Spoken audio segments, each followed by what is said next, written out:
Hello everyone. Uttar Pradesh, Madhya Pradesh, Rajasthan सहित भारत के 12 राज्यों और केंद्र शासित प्रदेश में लागू होने जा रहा है एसआईआर, एक ऐसी प्रक्रिया जिसके माध्यम से वोटर लिस्ट को अपडेट किया जाएगा। ऐसे लोग जिनका नाम नहीं जुड़ा है उनका जुड़ सकता है। अवैध अप्रवासियों का नाम उसमें से हटाया जाएगा। जो लोग जिनकी डेथ हो चुकी है उनका भी नाम हटेगा। इसके अलावा यदि आपका नाम यहां पर गलत हो गया है तो उसको ठीक किया जाएगा। ऐसी कई तरीके की प्रक्रियाएं जो होंगी वो एसआईआर के तहत होने जा रही हैं। ये कई चरणों में संपन्न होगी। 28 अक्टूबर से शुरू होकर के 7 फरवरी तक पूरी प्रक्रिया संपन्न की जाएगी। इस साथ ही एसआईआर को लेकर के आपको कौन से 12 प्रमाण पत्र काम आ सकते हैं आपके, या कौन से डॉक्यूमेंट्स आपको लगाने होंगे और किसके माध्यम से आप अपनी यहां पर मतदाता सूची में नाम होना चाहिए, उस क्षेत्र से निवासी हैं, उसको प्रूव कर सकते हैं, वो सारी जानकारी हम आज यहां पर आपको देने जा रहे हैं। तो आप सभी मेरे साथ जुड़े रहिए और समझिए यहां पर निर्वाचन आयोग के द्वारा घोषित की गई इस यहां पर संपूर्ण जानकारी को। सबसे पहले देखिए, निर्वाचन आयोग ने कल यहां पर ये घोषणा की है कि एमपी, यूपी, राजस्थान सहित 12 राज्यों में के शासित प्रदेश में यह लागू हो रहा है।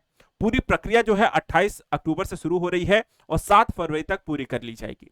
बंगाल में इसे एसआईआर को लागू किया जा रहा है, लेकिन असम में नहीं लागू किया जा रहा है। इसके साथ साथ 12 कौन से राज्य हैं, टोटल उनके नामों की एक सूची भी यहां पर आपको बता देते हैं। तो देखिए, इसमें अंडमान निकोबार है, छत्तीसगढ़ है, गोवा है, गुजरात है, केरल है, लक्षद्वीप है, मध्य प्रदेश है, पुडुचेरी है, राजस्थान है, तमिलनाडु है, उत्तर प्रदेश और पश्चिम बंगाल। तो यहाँ पर ये सूची पूरी है। ये भारत का मैप है, यहाँ पर भी आप इसे देख सकते हैं। भारत के मैप में देखें, सबसे ज्यादा जो यहाँ पर ये पूरा का पूरा एरिया है, जहां राजस्थान, उत्तर प्रदेश, मध्य प्रदेश, गुजरात, छत्तीसगढ़ है। यहां आप देखें तो ईस्ट में आपको पश्चिम बंगाल है।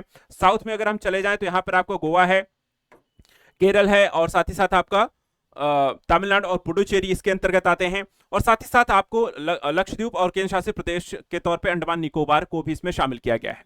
एक जानकारी यहां पे देखिए, यहां पे 12 राज्यों में ये पूरी जो शुद्ध मतदाता सूची है, ये कई चरणों में कंप्लीट होने वाली है। ठीक है, अलग अलग चरणों में यहां पे अलग अलग कार्य होगा। तो समझ लीजिए कहां पे क्या काम होने वाला है, कैसे ये पूरी प्रक्रिया होगी। सबसे पहले जो 28 अक्टूबर से देखा जाए 3 नवंबर तक जो होने वाला है, तो लोगों को ट्रेन किया जाएगा, जो बीएलओ इत्यादि होंगे। प्रिंटिंग और ट्रेनिंग का काम शुरू होगा, इतने दिनों में ये कंप्लीट किया जाएगा। उसके बाद 4 नवंबर से लेकर के 4 दिसंबर तक बीएलओ जो होंगे वो घर घर आएंगे। आपके घर घर जाकर के पूरी जानकारी जो होगी, जो फॉर्म होगा वो वहां पर भराया जाएगा। ठीक है, आप सबको वहां पर वो फॉर्म जरूर जाके भरना है।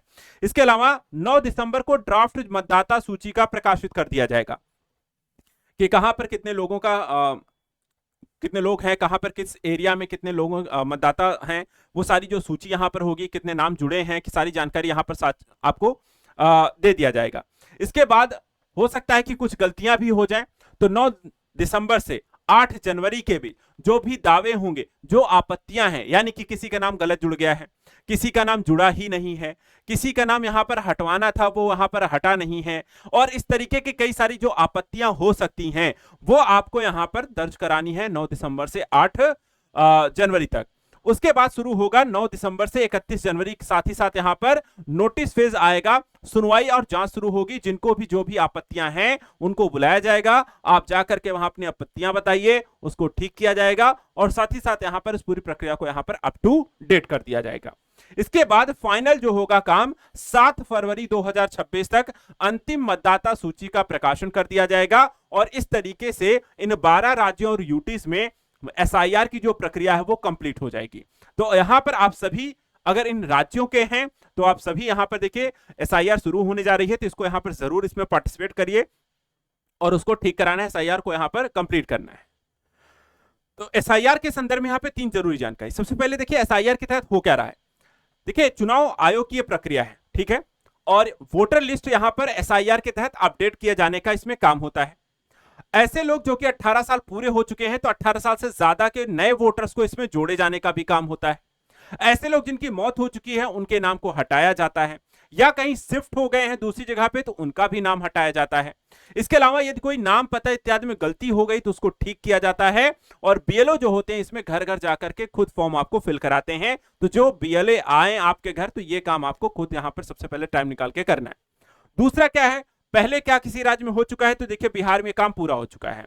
बिहार चुनाव है, और बिहार चुनाव से पहले बिहार में एसआईआर को पूरा कर लिया गया है। फाइनल लिस्ट जो आई उसमें 7 करोड़ 42 लाख यहाँ पे वोटर्स आए हैं, और 6 और 11 नवंबर को यहाँ पे मतदान होगा, और इस तरीके से यहाँ पर ये प्रक्रिया को अपनाया जाने वाला पहला राज्य देश का बिहार बन गया है। इसके अलावा देखा जाए तो 12 राज्यों की अगर हम बात करें तो यहां करीब 51 करोड़ मतदाता हैं, जिन 12 राज्यों में आपको एसआईआर लागू होनी है।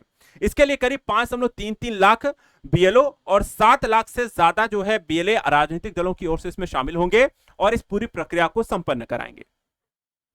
आपको यह भी बता दें, देखिए जो एसआईआर लागू होने जा रहा है इन 12 राज्यों में, तो यहां पे होने वाले हैं विधानसभा चुनाव, जो कि होने वाले अगले 3 सालों में। कहीं 2026 में है, कुछ जगह 2027 में है, 2028 में है।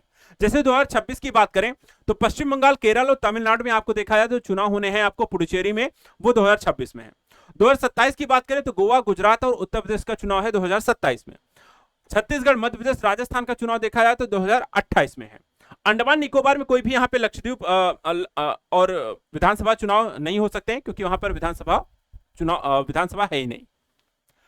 अब एक चीज और है, एसआईआर के लिए कौन से दस्तावेज मान्य हैं, स्वीकार किए जाएंगे। आपके पास ये दस्तावेज अगर हैं तो आप एसआईआर की प्रक्रिया के तहत अपना नामांकन यहां पर आपका हो जाएगा। पहला, पेंशनर पहचान पत्र। दूसरा, किसी सरकारी विभाग के द्वारा जारी पहचान पत्र। तीसरा, जन्म प्रमाण पत्र। चौथा, पासपोर्ट। पांचवा, 10वीं की मार्कशीट। छठा, अस्थायी निवास प्रमाण पत्र। सातवां, वन अधिकार प्रमाण पत्र। आठवां, जाति प्रमाण पत्र। नौवां, राष्ट्रीय रजिस्टर में नाम। 10वां, परिवार रजिस्टर में नाम। 11वां है जमीन या मकान आवंटन में। और 12वां यहां पर आधार कार्ड। ये सारी जो जानकारी है इसके तहत आप एसआईआर के तहत अपने दस्तावेज को, यानी कि एसआईआर में अपना नाम दर्ज करा सकते हैं। एसआईआर के देखा जाए तो मूल मकसद क्या है। एसआईआर को जो लागू किया गया है उसके तहत देखिए भारत में इससे पहले भी हो चुका है। 1951 से लेकर के 2004 तक एसआईआर की प्रक्रिया हुई है, लेकिन 2004 से लेकर के 2025 तक नहीं हुई है।